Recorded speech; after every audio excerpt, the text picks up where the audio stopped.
Snotty nose. Hello down there. Don't question why I say snotty nose.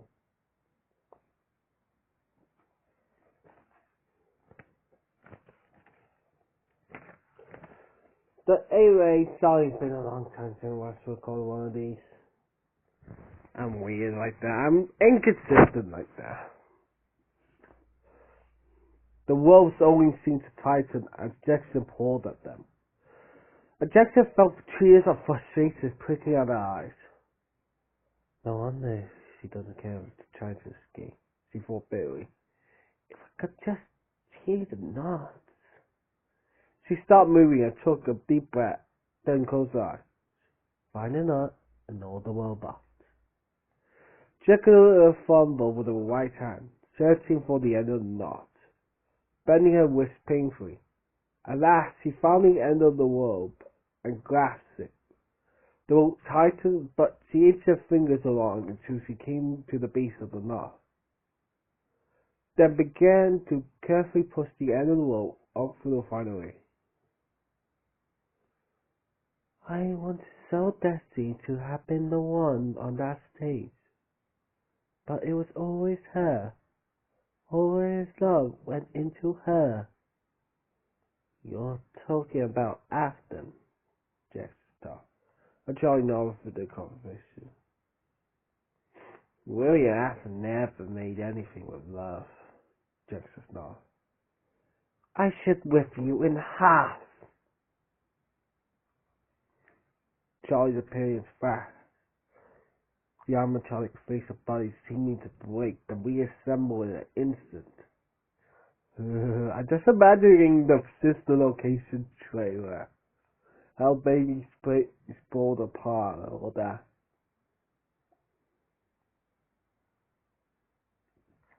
Because I imagine Charlie is baby in some plan. What? And I'm just imagining that happening.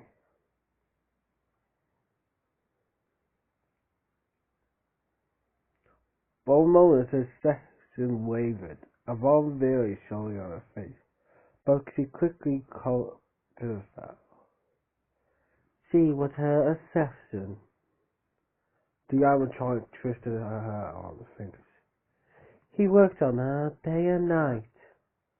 The clown baby with bright orange pigtails, neat enough to be sweet and approachable, but large enough to sew you whole. He laughed. Jackson pulled the rope around her. She had managed to undo the first off, breathing heavily with the effort. Jackson opened her eyes. The animatronic had not moved from the window. She seemed to be watching with a kind of new interest. She gritted her closed eyes and started on the next knot. I wanted to be her, the girl whispered. The focus of her attention, the center of his world. You're delusional, Jackson snickered as she struggled with the rope, trying to keep it safe. You're a robot, not a child. The animatronic pulled a chair from the wall and sat with a pain section. One night I stuck out of bed to see her. I had not been told, not to 100 times. I pulled the sheet away. She was clearly fine, beautiful, standing over me. She had happy red cheeks and a lovely red dress. Jackson pulled to the confused. What is she talking about? That's rather confusing, so. It's odd. I remember looking out on this little girl as well. It changed in both to both sets of eyes now. But as said, one is no more than a data type. I record my first capture, my first kill. The animatronic's eye filled with bright in the darkness. Little girl approached me and pulled the sheet away. I felt nothing. It's no more than a record of what happened, but as if thing. My thing. As I pulled the sheet away and stood in awe before this creature. My father loved his daughter he had made for himself. The daughter was better than me. Although he wished I had been, I want to see her so badly. Joy's appearance faded. We raised a painted crown. To side as a wave of knowledge and dizziness passed overhead. So I was did what I built to do, the girl said and stopped talking.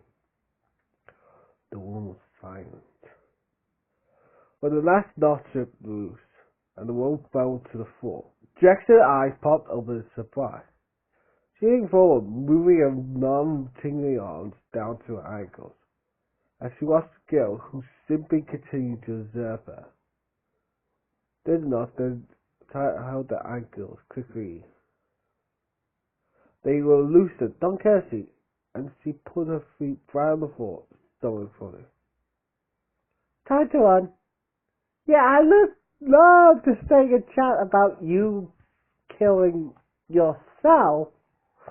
But I got places to go, people to see, you know the deal. Go on! Jackson ran for the door. Shut up, Neil. Shut up, Facebook. Propelling her wobbly knees and sore ankles through the sheer force of will, there was no sound from behind her. She's coming right behind me, she thought slightly as she reached the door, turned the knob, with an overwhelming leap, and screamed. Ah! Close enough to top was a motor face, swollen and emaciated. The skin looked too thin, and the bloodshot eyes staring at her quivered as they were about to burst. Jackson jerked away, stumbling back into the room. Her eyes darted to his neck, with two rusty legs of metal skin. He stank of mold. The sturdy suit he wore was covered in it, turning to a half green, though as Jackson took in the whole head, she knew it had once been yellow. Clean trap. She breathed, her voice was shaking and his lips twitched into something that might have been a smile. Jackson went to the chair she'd been tied to, pushing it in between her to do any good. Then Harvey, Springtrap, began to laugh. Jackson tense, grasping the chair for the back, ready to defend herself, but Stingtrap just kept laughing.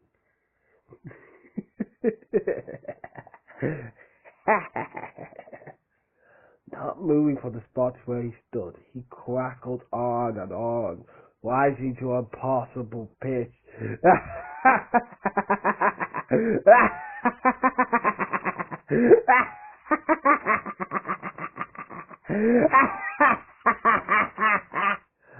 That broke off abruptly, his eyes snapping to Jackson. He shuffled over, then instantly. The girl touched down as he sang in a fifth, steady voice. Oh, Jackson's been cold. Oh, Jackson could see fall. But now she's going to die. Oh, my. Jackson glanced at the animatronic girl in the corner, who looked away as though disgusted. Being tracked down closer. Sexy. She repeated the verse. Oh, Jackson has been caught. Oh, Jackson has she's for. But now she's going to die. Oh, my. And she handed the chair to Tina, watching from his stand side. Jackson turned on the old feet, trying to get out of his way. Even for him, this is insane. He danced closer and away. The words he sang turned into a symbol of nonsense. interrupted by maniacal laughter. And Jessica she's been caught! And Jessica she useful! But now she's going to die! Oh my!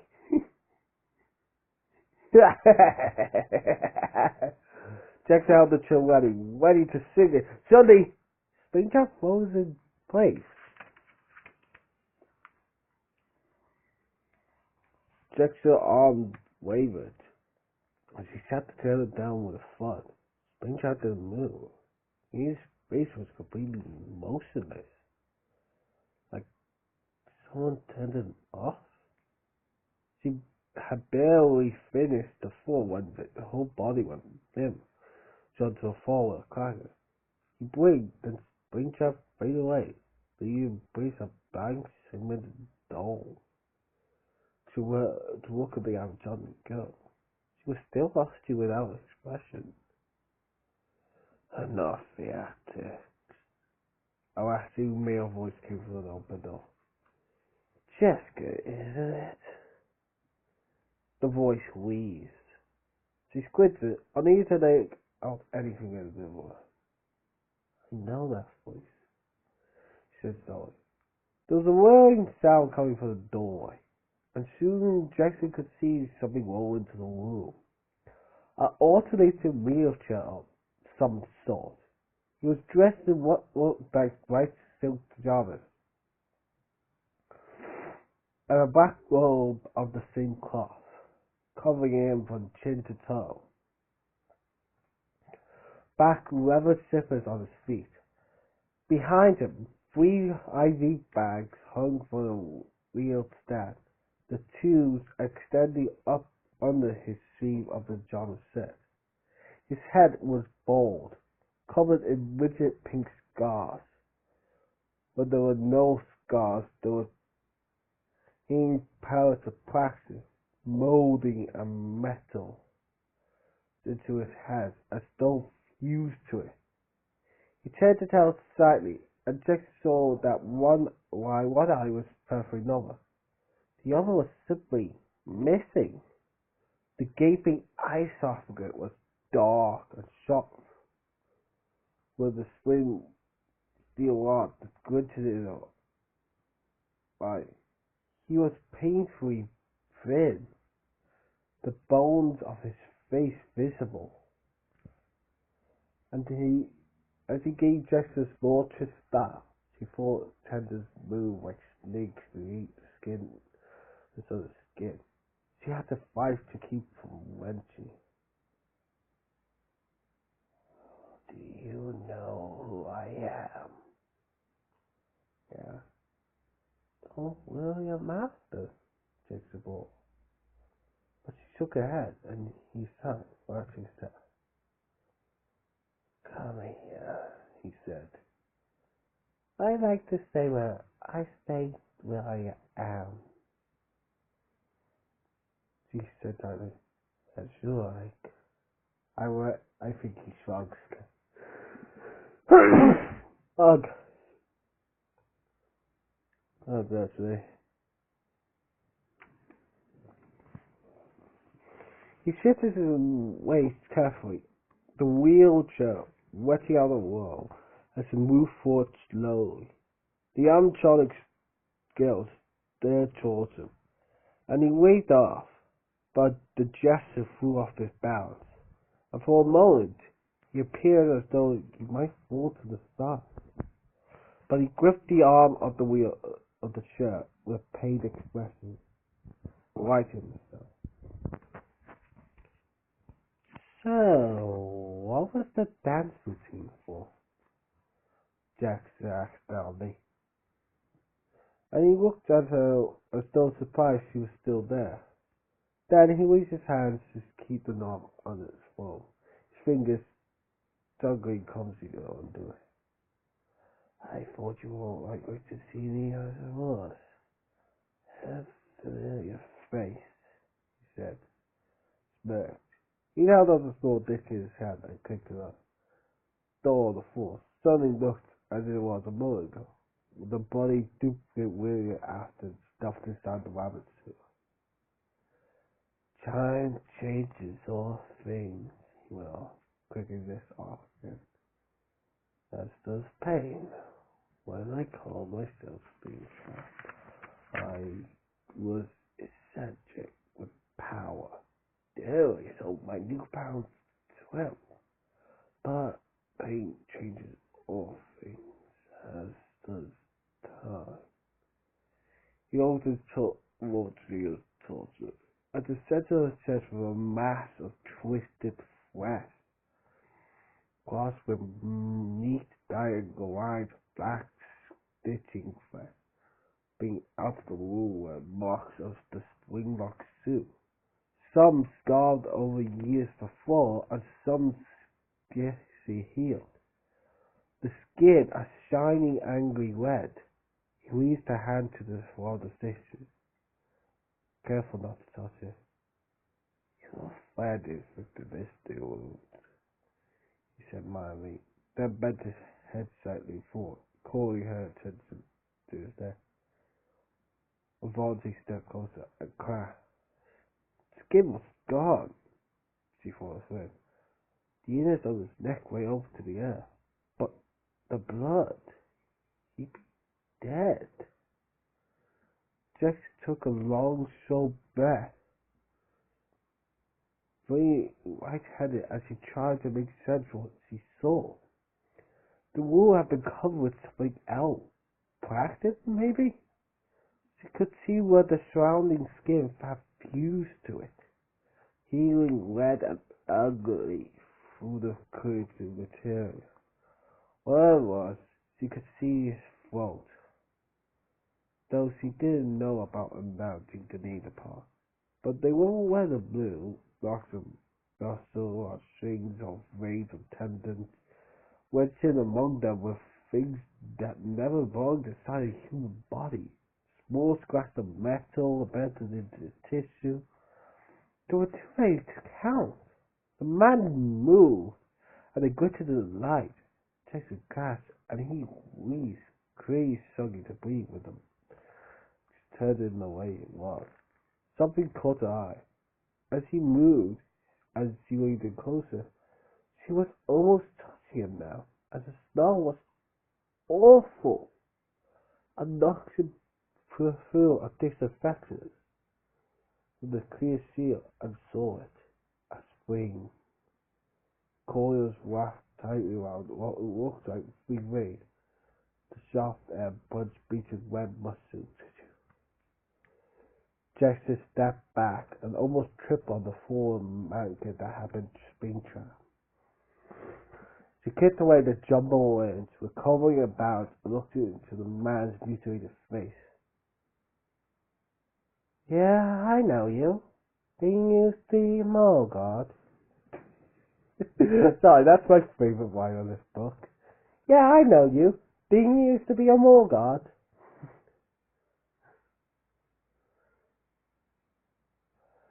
She said, his fists clenched and his eyes darkened before. Spare me. Dave the God was a coward. Unconducted on a moment's notice to play you for a fool. You and your friends. It was insulting. It doesn't take a grief person to pretend to be an Indian night god. As long as you get around inconsistency.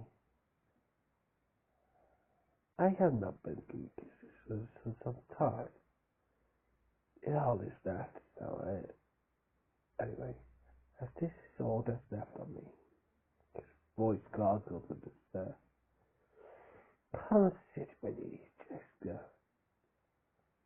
The unwanted girl dragged his eyes to scan with one arm, helping him back to a corner, where there were more metal devices on the reclining chair waited. Jessica eyed the door, bracing up to move, when the cry was broken by what sounded like a child screaming in the distance. The hell? What? What's that? Jessica said. That sounded like a kid. Nodded and set it back into the first chair. The unwanted girl bust herself, singing around her. was mascot and checking IP. A monster began to beep at the shiny Jessica info, and he raised his hand. Turn that off. I can't stand it. Sorry. Jessica, come closer. Stay alive. Stay along. What the hell is going on?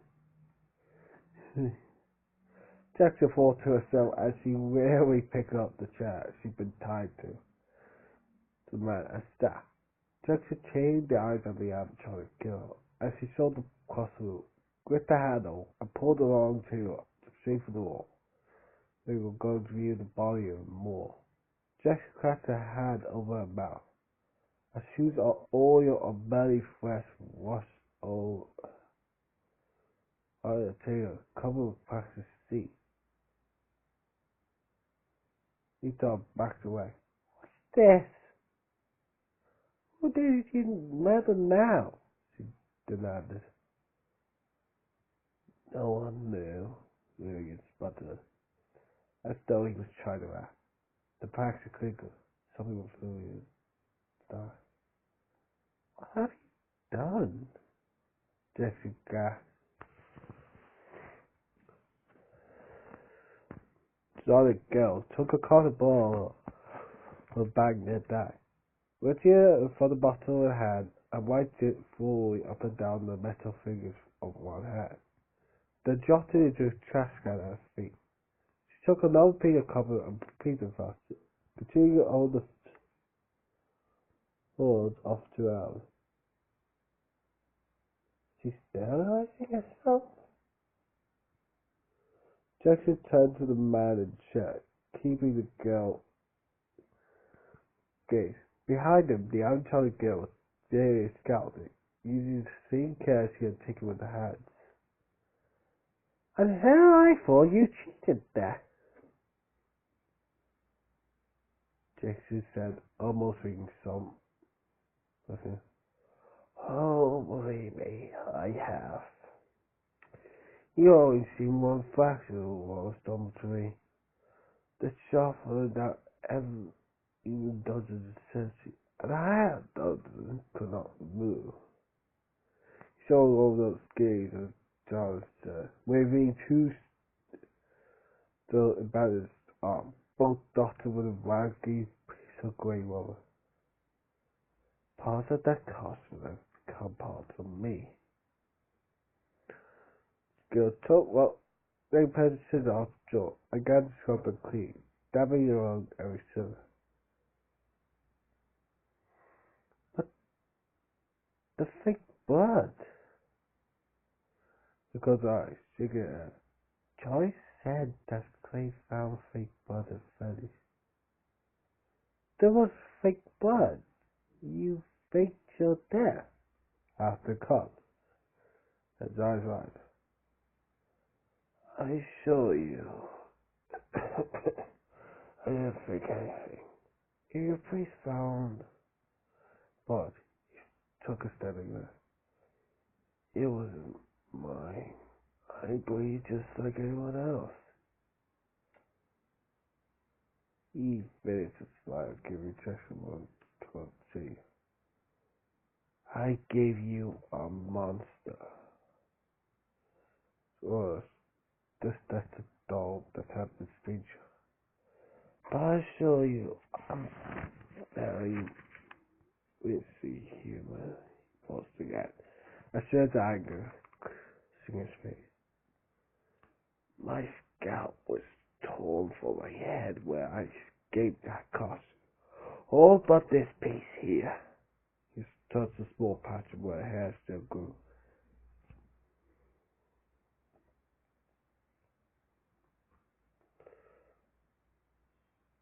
Slats of metal are interwoven throughout every part of my body that has not been replaced with artificial tissue. Every moving causes me unimaginable pain. Not moving is even worse. I am not going to feel sorry for you, Teresa said slowly. Even then she felt. After took a bad stare at me. Do you believe that your busy was making me feel any different concerning what I did to you? He asked with a steady tone. He shook his head, leaning back as if talking about something else to words. Then his face lost the grin of cunning. I'm simply telling you so that you can help with what comes next. He said tirelessly. Jackson stood. You want me to be impressed by how much you survived and how much pain you're in? I don't care about you. She bolts William's shirt across the arms, growing down from above. She glanced at the animatronic girl, who seemed to poise to intervene. Half strong scalped in her hand, but after gave a solicitude hand towards her, waving off. She enjoyed the game. Johnson bent a bit closer. William Afton, she said. There's nothing in the world that I care less about than your pet. Another child screamed in from someone nearby, and Jessica said, "That was a little kid," Jessica said. Just through. She felt without force, like she had some control of the situation. You're the one who's been kidnapping those kids, aren't you? She then added, and after what smiled weakly. Ain't those days gone for me? That and looked funny outside, looked at Jackson, smiled thankfully. After a continuous stare, Jackson took a fat laugh. All at once, after a minute, shot out out of his mouth and wide apart. Between his fork there's a blast open, and so was Staker. Justice screamed, "Ah!" Jumping back, the thing fell to the ground, then slowly recoiled back into the game stone.